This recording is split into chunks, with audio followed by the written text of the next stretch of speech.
The advice and opinions expressed by the host of Autism Live and her guests are meant solely as suggestion and should not be in any way The advice and opinions expressed by the host of Autism Live and her guests are meant solely as suggestion and should not be in any way construed as child-specific advice. The Center for Autism and Related Disorders advises working with a board-certified behavior analyst who has experience with autism before starting any intensive behavioral intervention. Any choices you make in determining your child's treatment are completely at your own discretion.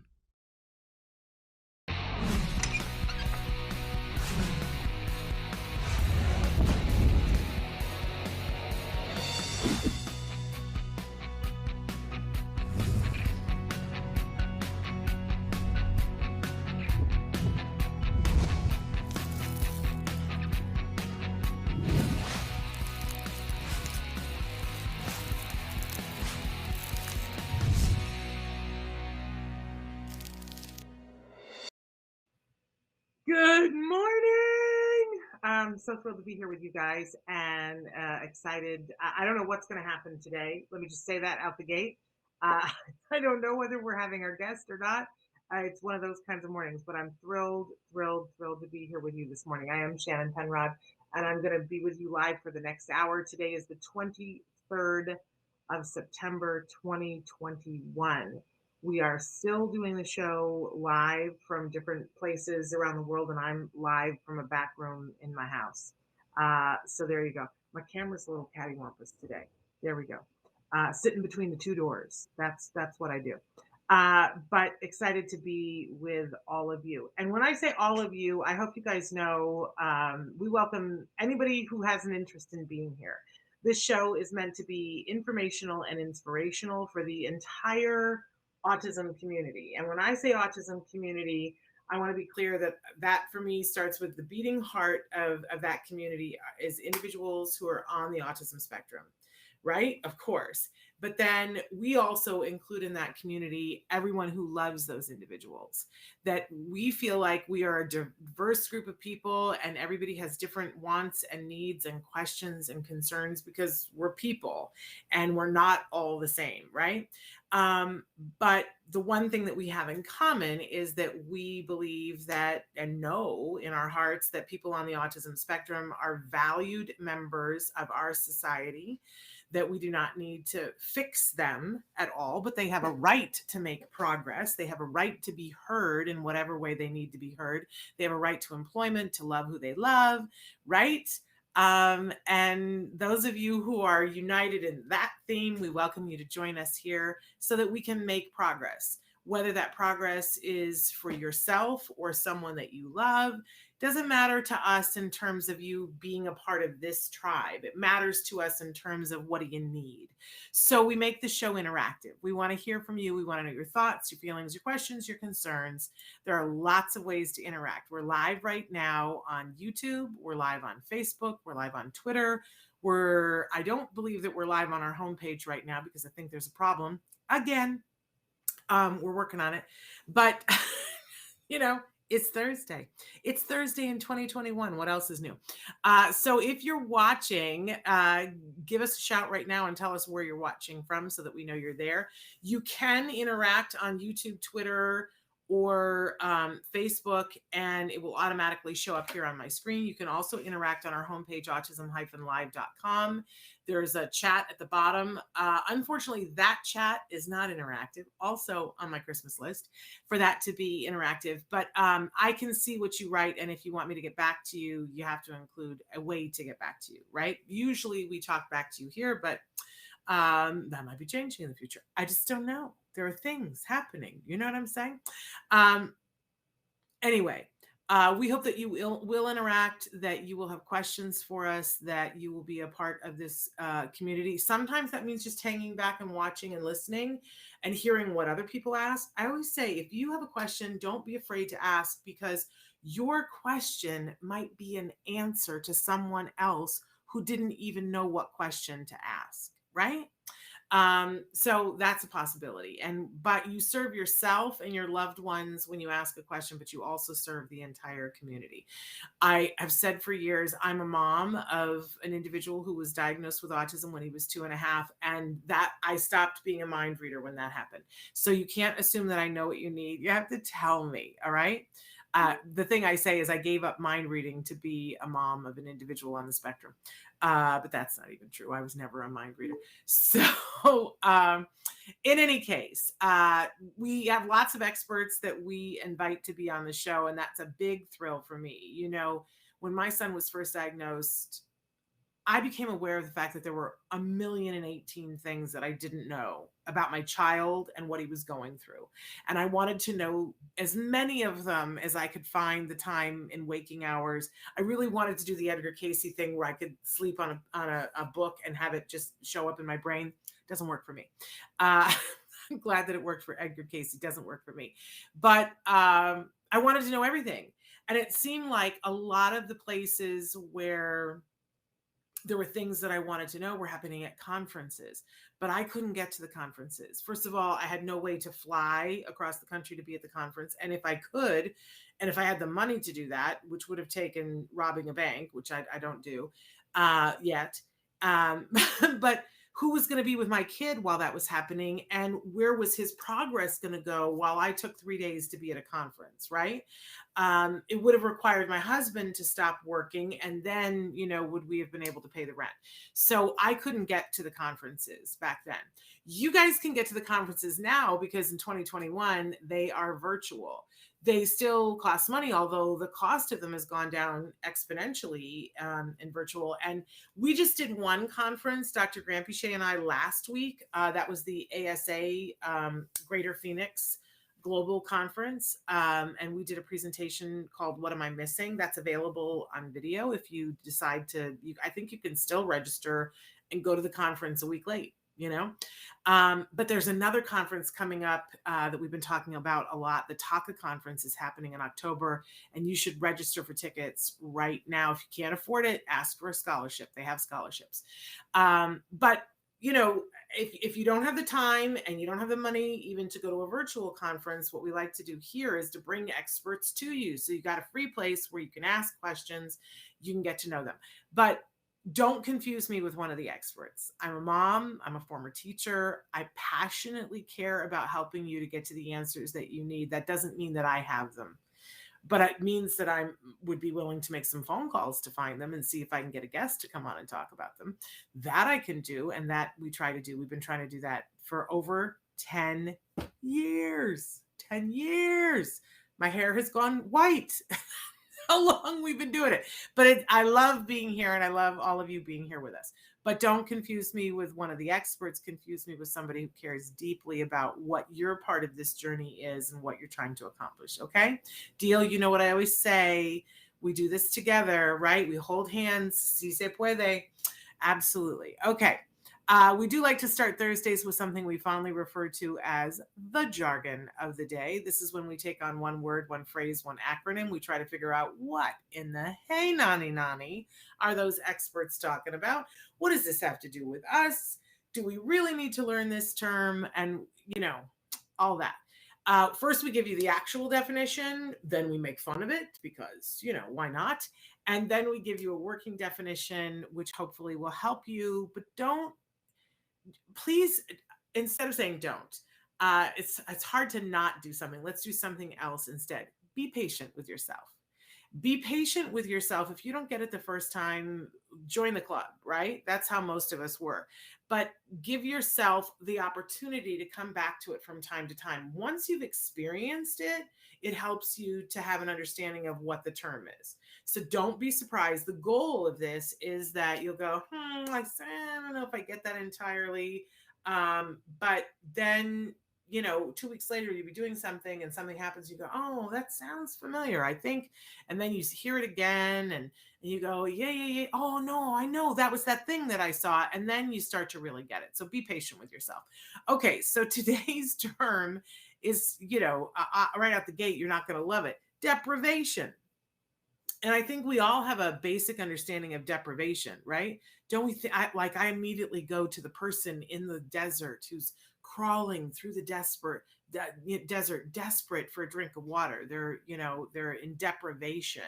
They haven't had any moisture, they're hurting, right?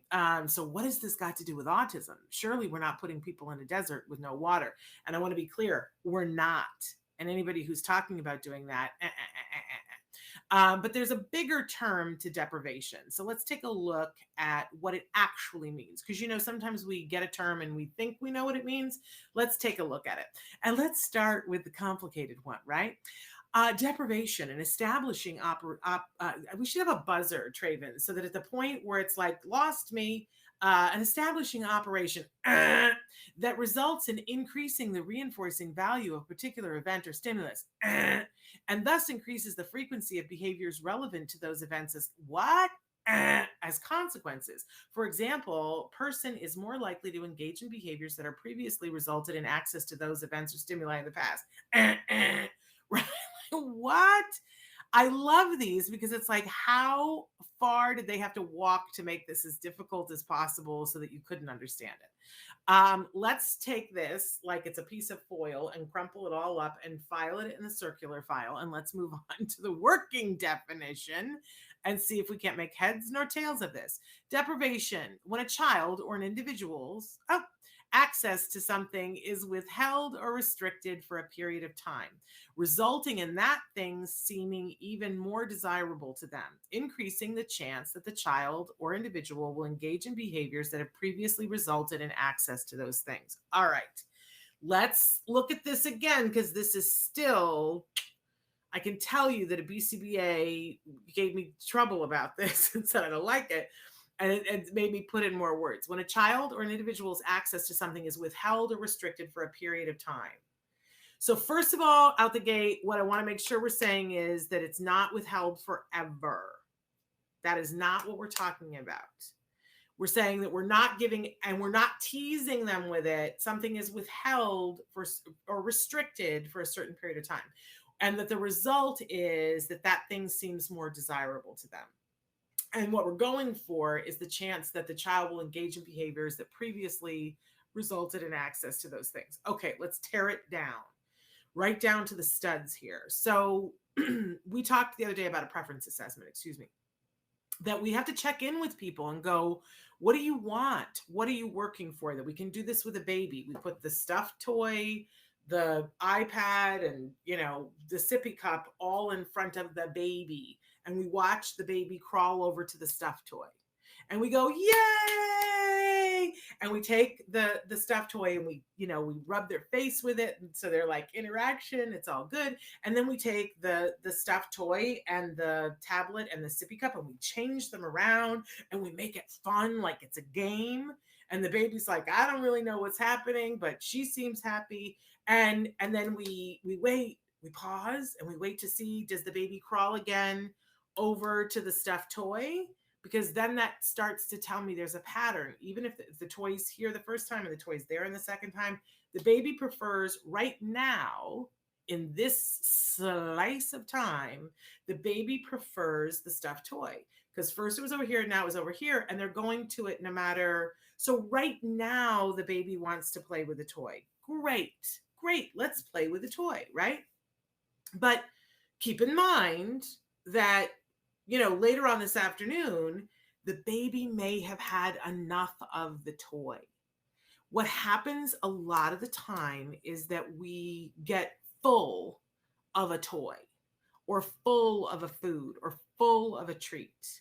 When you get a treat over and over and over again every day, it seems less of a treat, right? So this is where deprivation comes in. We're artificially creating a state of deprivation by making the toy have more charisma. That's really what we're doing. Because if I get to play with Buzz Lightyear every single day, then I love my Buzz Lightyear, and Buzz Lightyear is comforting, but he's not like this big treat for me. And sometimes when we're doing something that's hard and we want to give somebody a treat, we want to make sure that we've saved that thing up so that we didn't give it all the time. And if you think about this, this isn't just with babies or toddlers or teenagers. We do this as adults, right? You know, have you ever been on vacation where you've had access to everything that you want and everything that you need, and then, you know, you get to the point where you can't wait to go home and just have tomato soup? Right? Because you know, there are times when we're like, oh, I just want to eat in a restaurant. I'm so sick of cooking.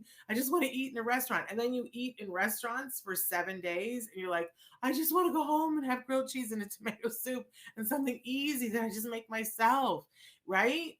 That has low sodium in it, right? So because we get the other side of deprivation, which is satiated with something. So I just want to make sure that people don't think that we are hiding toys from children to be mean.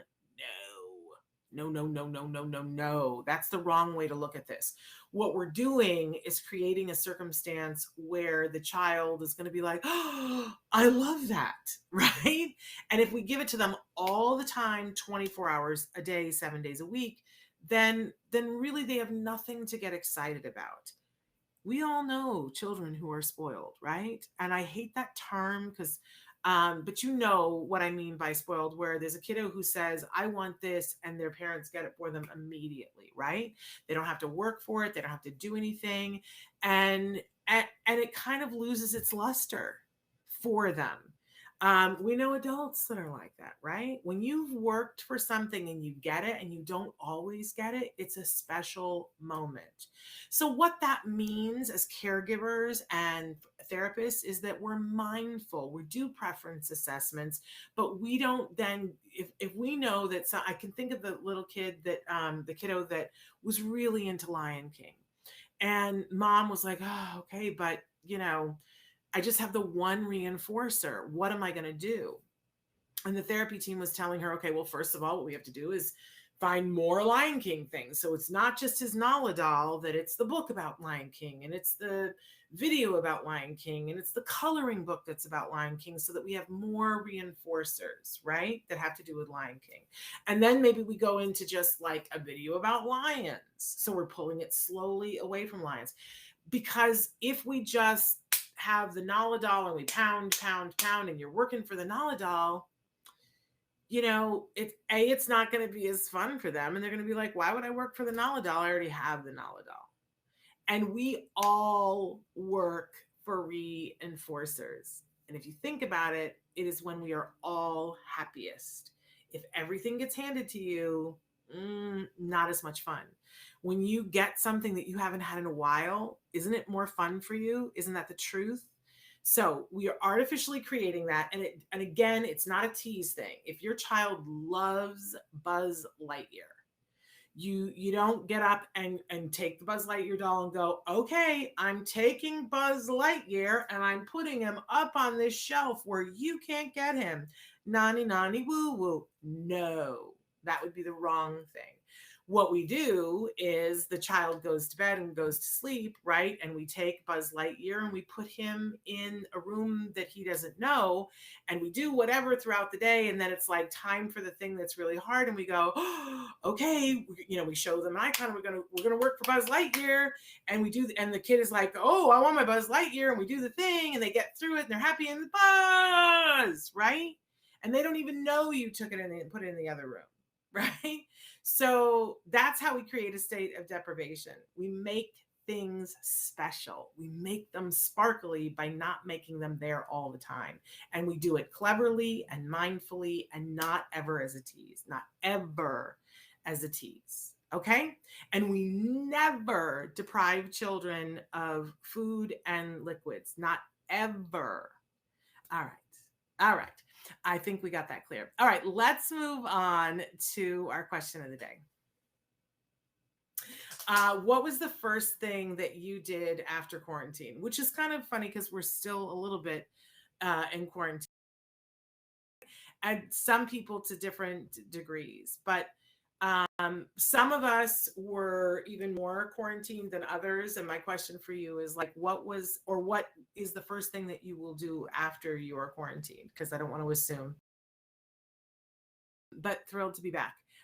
So anyway, we were asking the question, what's the first thing that you did after quarantine, or what's the first thing that you're going to do after quarantine? I don't know about all of you. We quarantined hard, really super hard. And we started quarantine before the quarantine. And we did not go out at all. Like crazy, did not go out at all. People were concerned for me. We live in a major city, and we were able to have groceries delivered, and I was able to work from home, and my son was able to do his schoolwork from home, and my husband was laid off from work.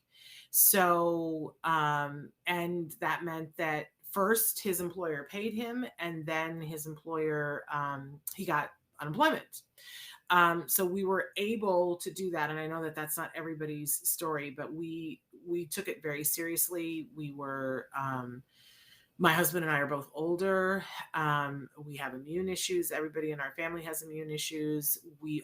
My husband and I had weight we had to lose, and we lost a substantial amount of weight in COVID. We still have more to lose, but we lost like a fourth grader together in terms of weight.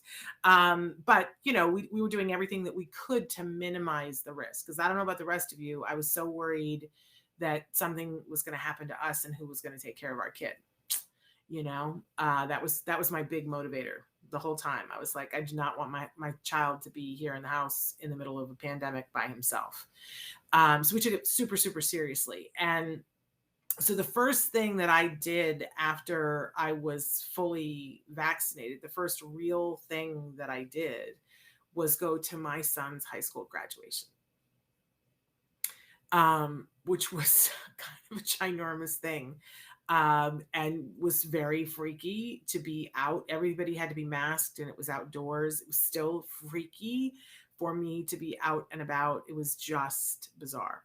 But you want to talk about a reinforcer that we had been working for how many years?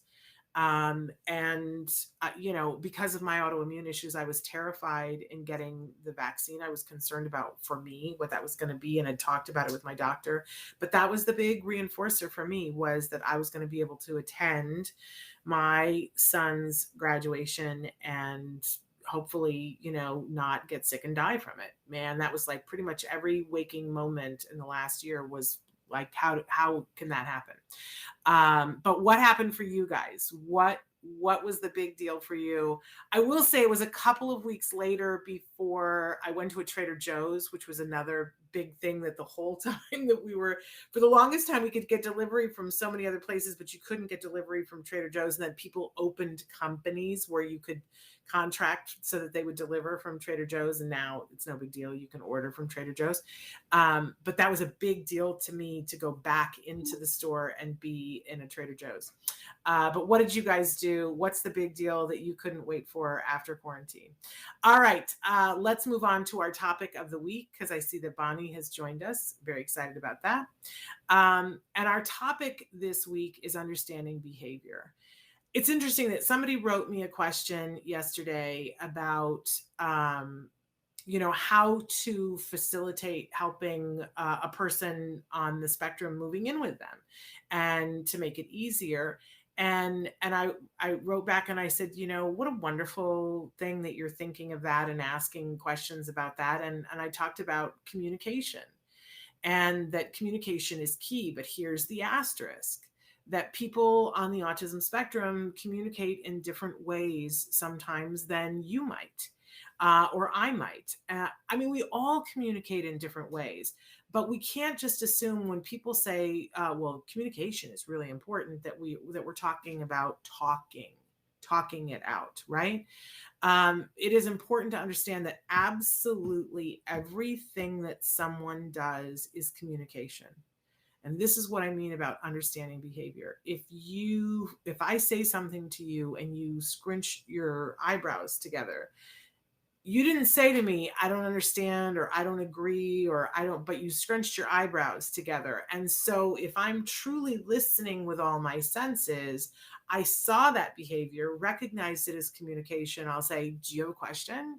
Are you, is there something about that that doesn't ring true for you? Is there something you want to add to it? Right. And I can further the conversation. Right.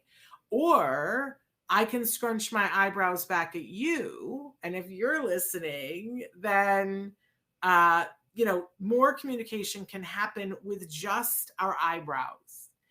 That they estimate that there's only, I think it's 17% of communication that happens in the world that's actually spoken. That the rest, think about that. So that's 83% of the communication that we do is not spoken. And I'm talking about in any community, not just the autism community.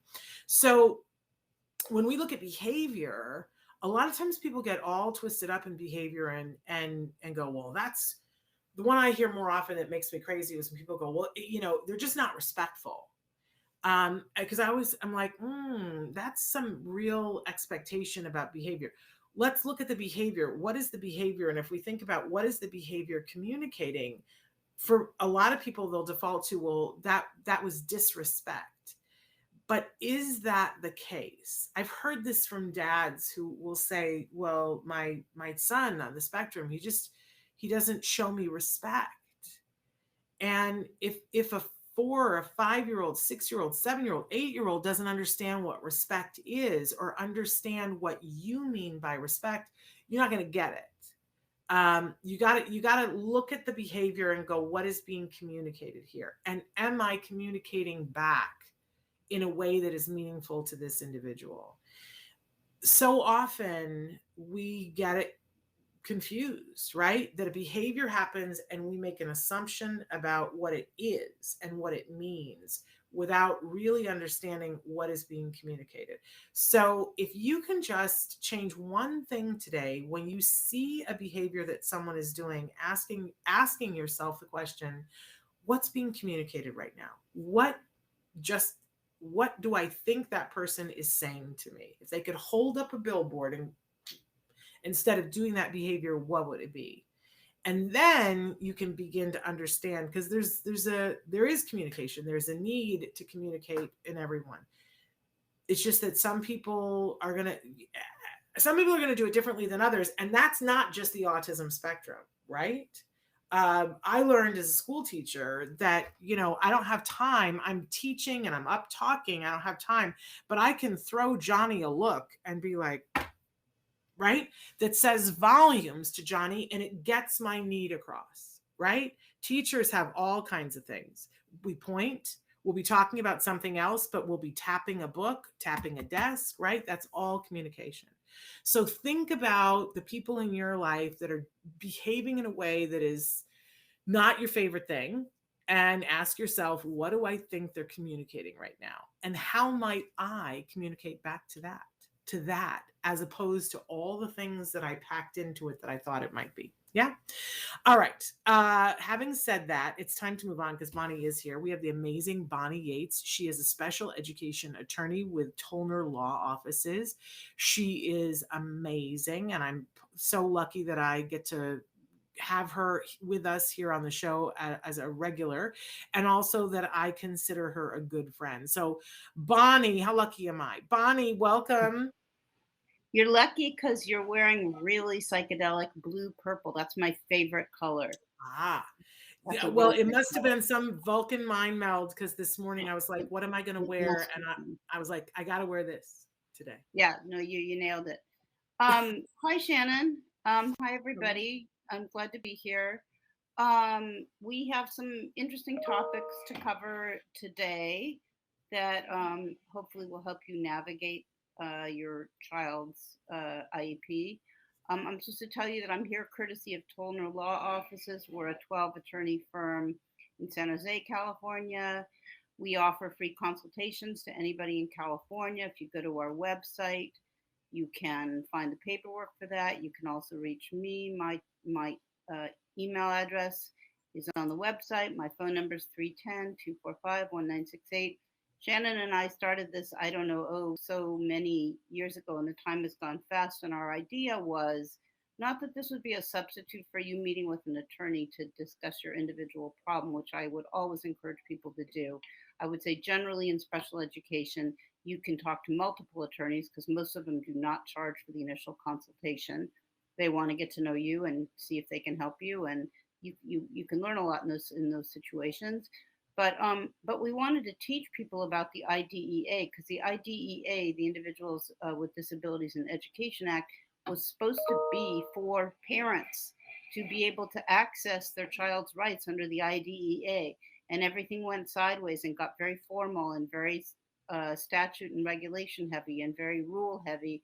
And now it's a practice increasingly of lawyers. So we're trying to take a little bit of that power back and give you some information so that when you go to that meeting, you won't feel so disempowered because you don't know whether what you're being told is truthful or not. So anyway, there's a lot of stuff going on. And when I peeked at LRP this morning, Special Ed Connection, they had an interesting article on something that has bothered me, but I didn't really articulate how it was a violation. And you will have seen this in more than one context. Oftentimes at the initial IEP, the districts don't screen for occupational therapy needs until they have already had the first IEP and established eligibility. And I guess they're thinking as well, if the student's not eligible, this saves us one assessment. But legally, that's not the correct way to handle the situation because they're supposed to assess in all areas of suspected disabilities. Now, the other place this has been coming up with some districts, and I think some of you will have probably had this discussion yourselves with your district. Parents come to the district and they ask for one-to-one ABA support from a trained ABA team. And the district says, oh, well, if you want to do that, the first thing we have to do is do some of them call it a SCIA, which is a made-up term, special circumstances instructional aid. Some of them assessment. It's an assessment to look at whether you need an instructional aid. And yes, you guessed it.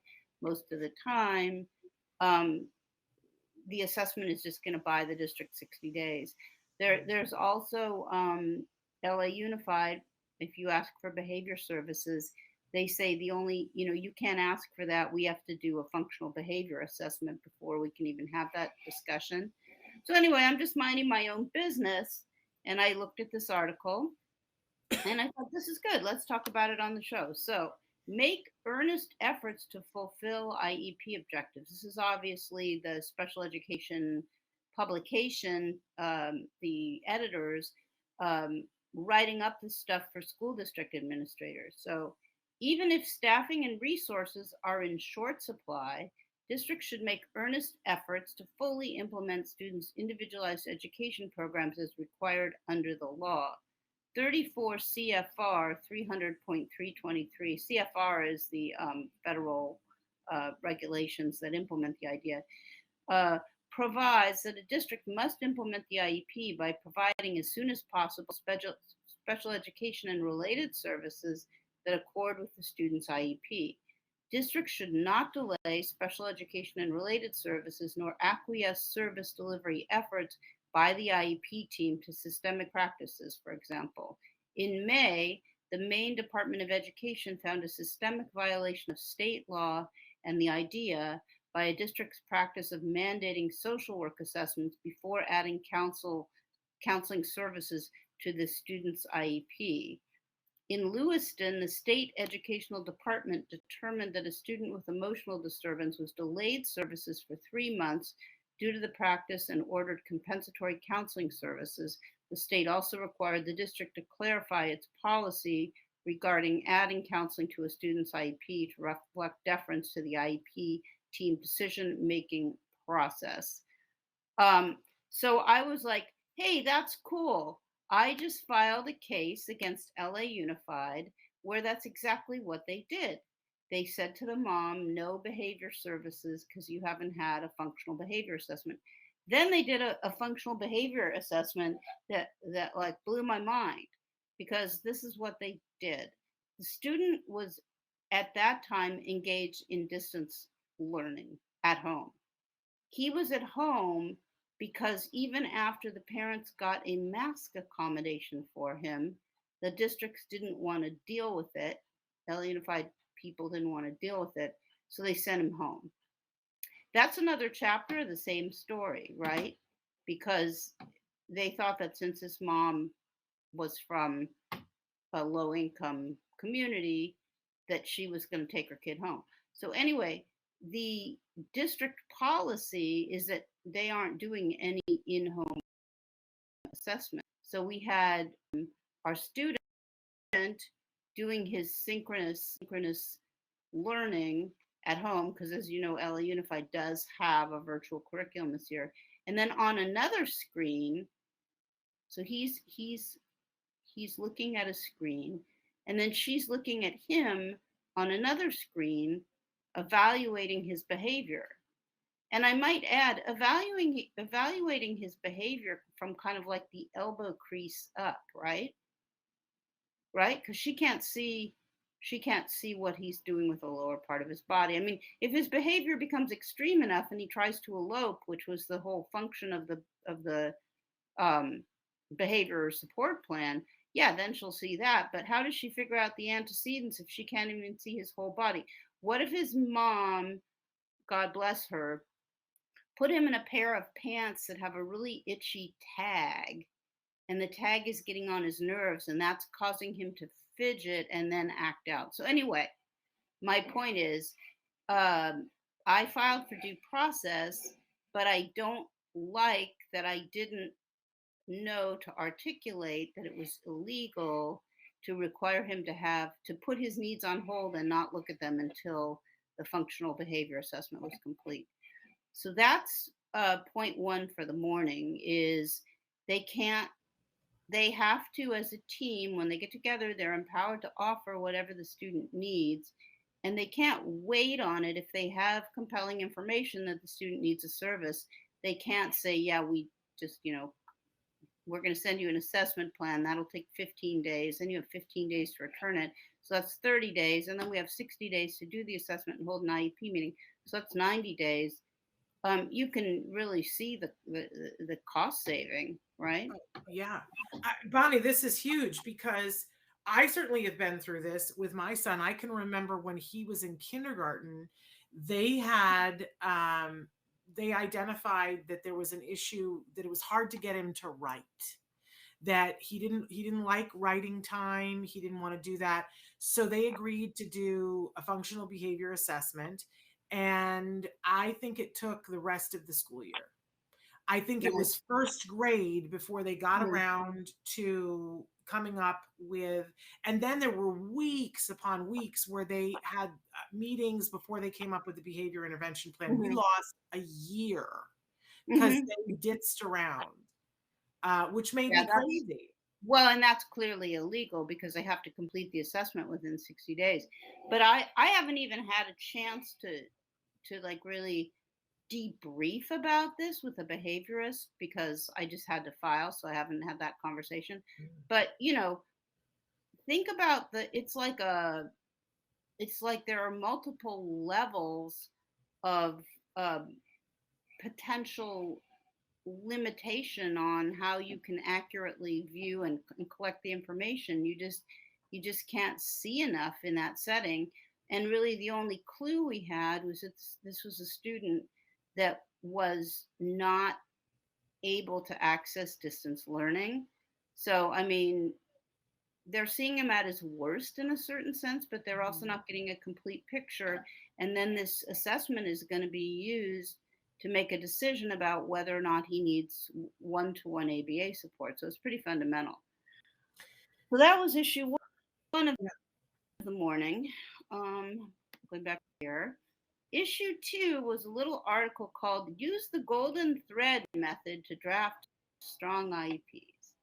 So myself, what is a golden thread method? That was my big question. When did I miss learning about the golden thread method? Okay, well, here's what they have to say. The golden thread method is predicated on the idea that when you start with strong data collection, then that data collection carries you through the entire IEP.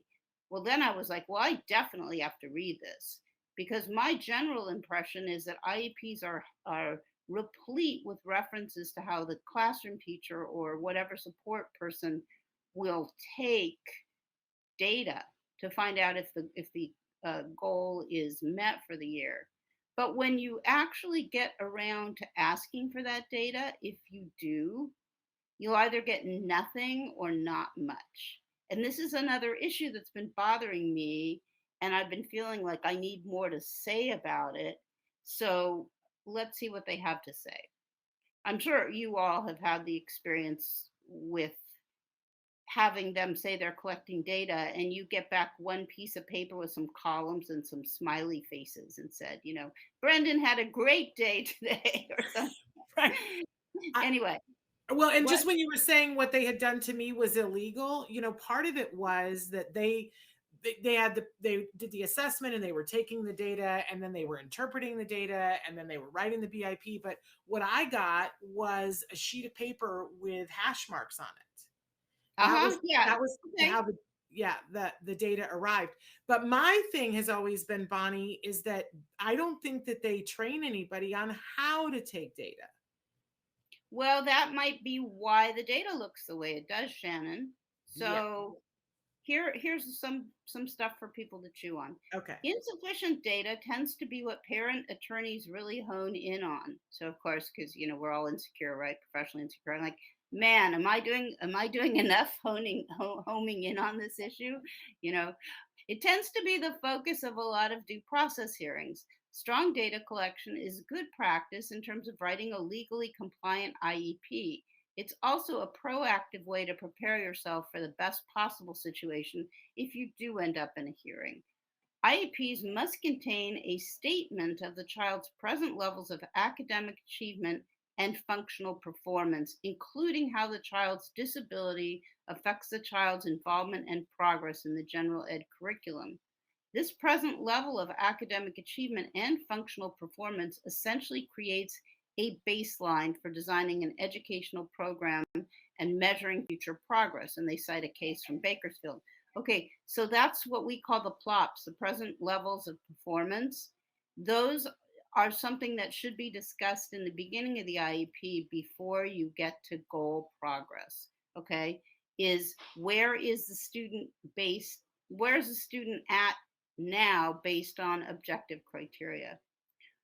Strong data collection can also help IEP teams avoid pitfalls like writing goals that are not measurable or that are too aggressive, too ambitious, or not ambitious enough. Well, my cynical take on that is that a lot of the time, at least 75% of the time, 70% of the time, I feel as if they're purposely writing squishy goals so that they can measure them at the end of the reporting period. So if you don't establish in the goal what it is that you want the student to do and how many prompts he needs and what kind of prompts and what's his percentage of accuracy and number of trials, it's going to be a lot easier for somebody to say in a year from now that the student meets the goals. And I really do believe that certain IEP teams don't want to write measurable goals. But the way this article is written, it's suggesting that districts do and they just don't know how to do it. And it's probably some of both. So just a couple more things about this. Though the law we've got some questions that are coming in too. Okay. If you have a second to see. Right. Yeah. Okay. So which ones do you want me to answer? Well, do you want to finish your thought first and then we'll deal with questions? Because they're what we'll do is there's a third piece of this and we can do the third piece another time. Okay.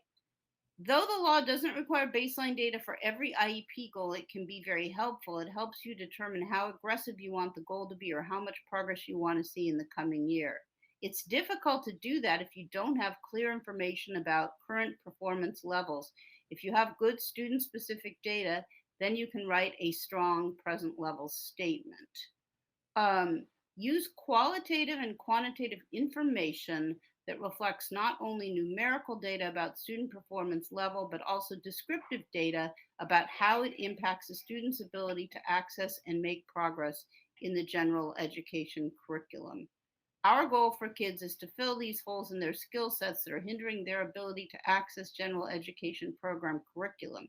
Once you have strong present levels, it very easily directs discussion in terms of what you need, goals, and what they should be. It helps you set realistic performance criteria. Anyway, they go on to say that you need to really individualize goals. Quote, we tend to see almost every goal being written for 80% compliance by the end of the year. That's definitely true. Instead, make the goal more individualized by basing it on how the student is currently doing. Data will help you set current performance. For example, if the student's present level suggests that this is an emerging skill for the student, then 80% after 1 year may be too ambitious a goal. Using present level data here can help school-based IEP team members explain to parents why they're only looking for 30% progress for the year. Depending on the individual student, 30% may be a lot of growth. Once you have measurable IEP goals, you're more likely to determine reasonable measurement criteria and more likely to get compliant progress reports. So they close by saying, close the loop on the golden thread with progress reports. It's rare to see really strong progress reports, parentheses, it's rare to see them at all. And they're important not only because they're legally required, which they are, but also because they close the loop on the golden thread in that the data from progress reports will potentially become next year's present levels. If you've, at the end of an IEP year, if you have strong progress reports, then you've pretty much compiled all the information you need to go into the next annual IEP meeting. And I would add, and show that the district's offer was FAPE because the student is making progress according to the progress report. Yeah. Okay. Absolutely. Okay, so Deli D has written in and said, I withdrew my son from his school last month, and the school has not yet provided a withdrawal form. Okay, That kind of concerns me. Well, this is one where, where like the fire bell starts going off. Districts want you to withdraw your student and turn them into a privately placed student at your own expense. If that was what you were wanting to do, you would not be listening to this program. When you remove your child from school, you need to give the district written notice of the reasons why you're removing him, and you need to make it clear that you're removing him because the district has failed to offer a FAPE, and you have to resort to your own unilateral measures to get him or her the education he needs, and you are not withdrawing him and making him a privately placed student. Okay, that's really critical, because once you've disenrolled him without indicating that he's been removed because of a FAPE dispute, they aren't responsible for holding IEPs, conducting assessments. All they're responsible for is doing a service plan, which will give you, 5 speech sessions a year or something. So I'm very concerned that you did this, and I think you need to circle back and explain to them why you removed him from school and that you still want him to be a student that has an IEP in your district. So let me ask you this. If you've done this, because you didn't watch the show and you talk about this all the time, 10 days, business days written notice, or 10 days written notice. No, 10 business days, you see, you're a good student. You got it right the first time. Never change your answer. Right? All right. 10 business days written notice. So, but a lot of people they get emotional, something happens, they pull their kid out. There you are. It's been 10 days since you pulled your child out.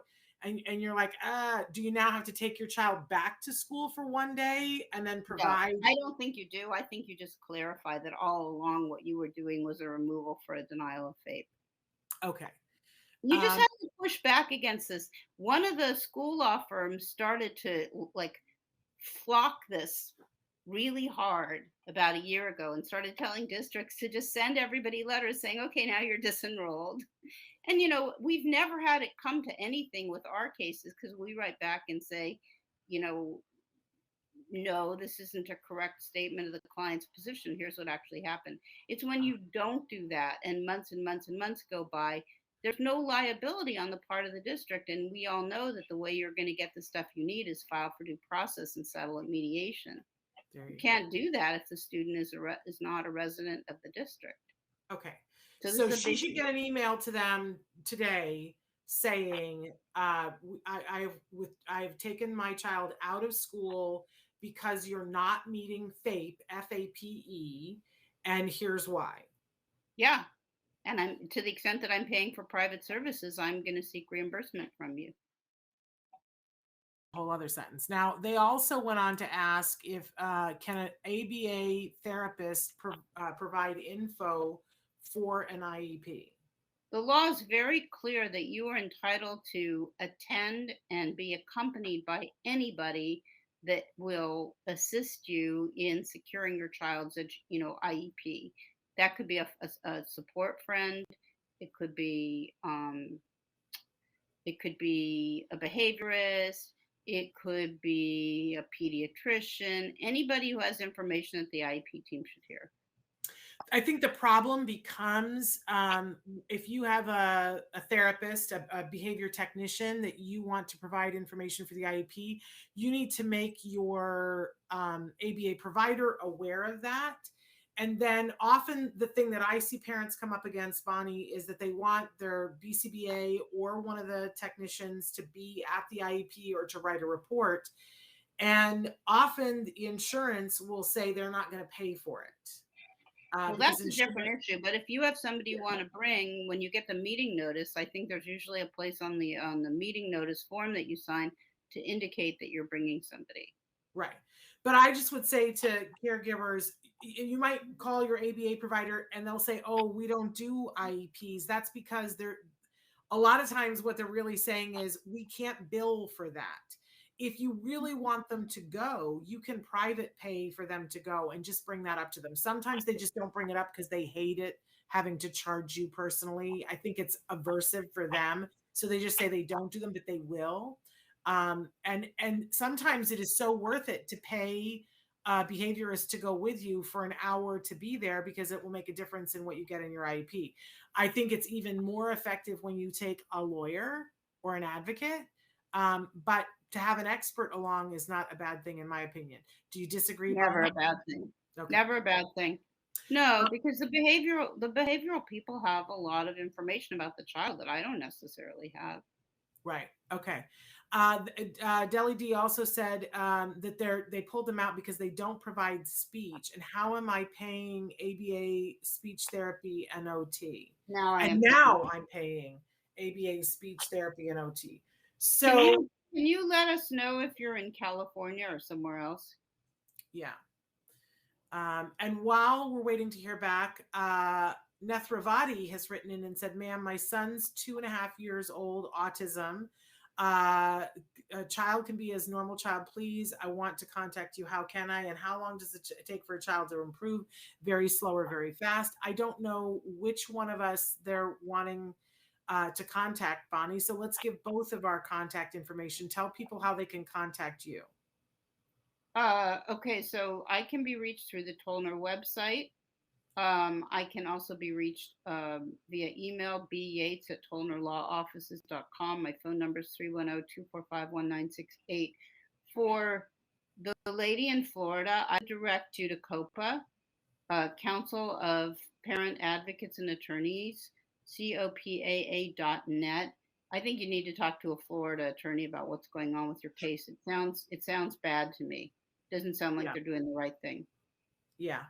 And, I think we all hope and dream that things will just work out.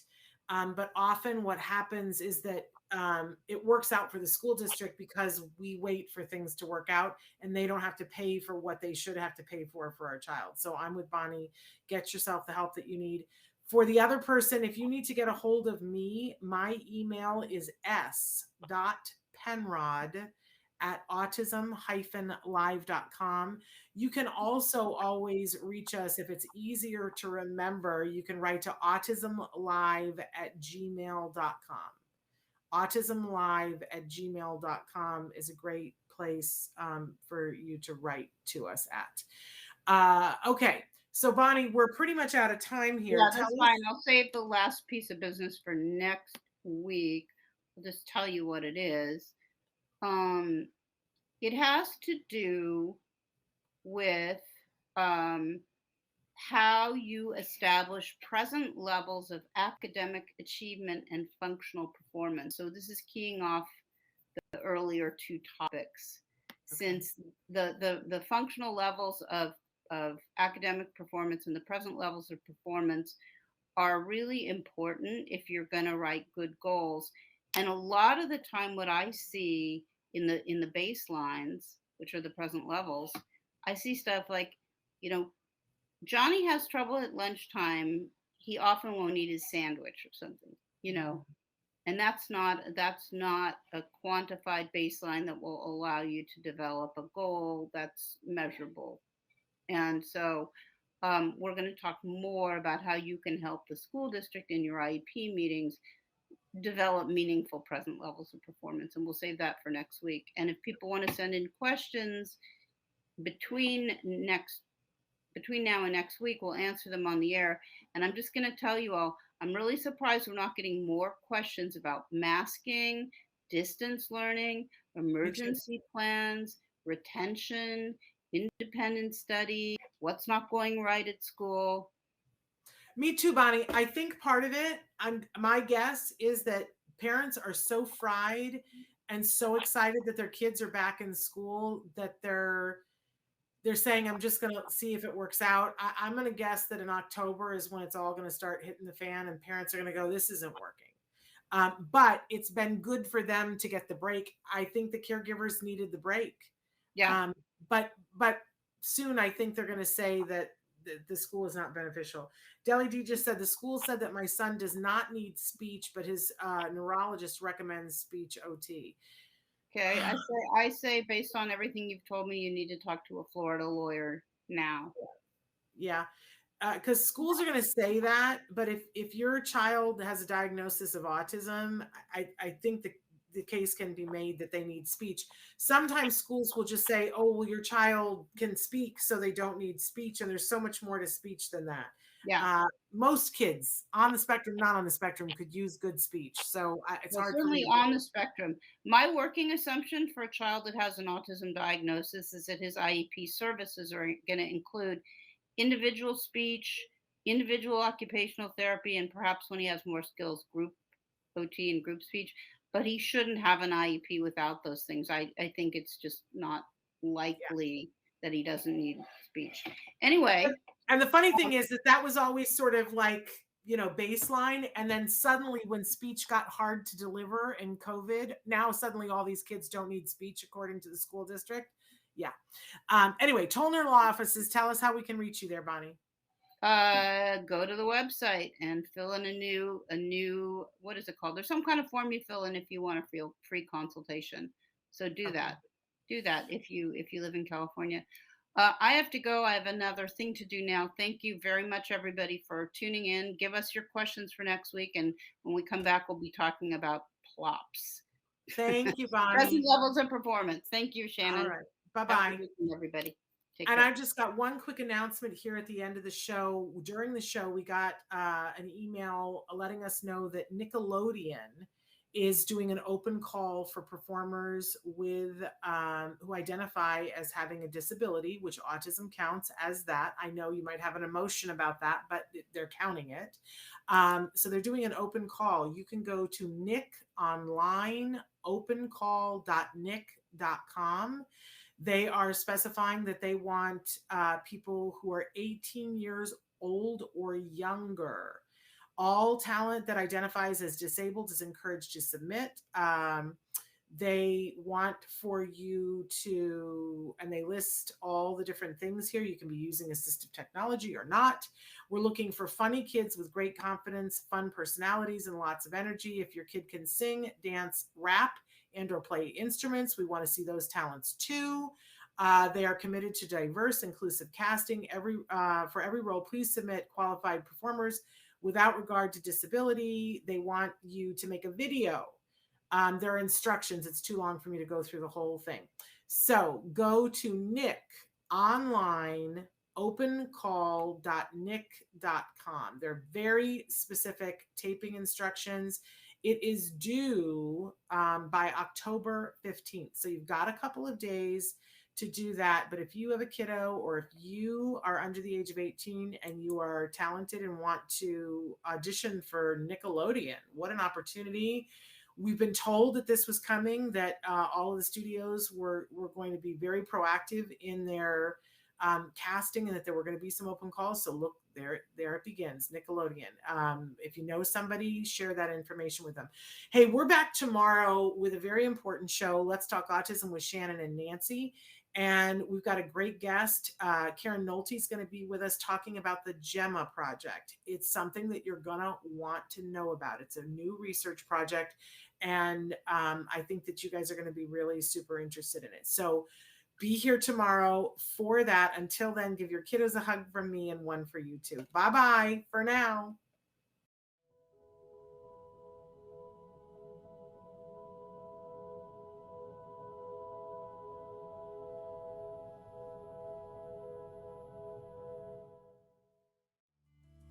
Thanks for watching Autism Live. If you found anything helpful in this video, please give us a like. In fact, make sure that you smash that subscribe button on YouTube and give us a like on Facebook. You can also follow us on Twitter and on Instagram for important updates. And please download our free podcast wherever you get your podcasts. Thank you so much. See you next time.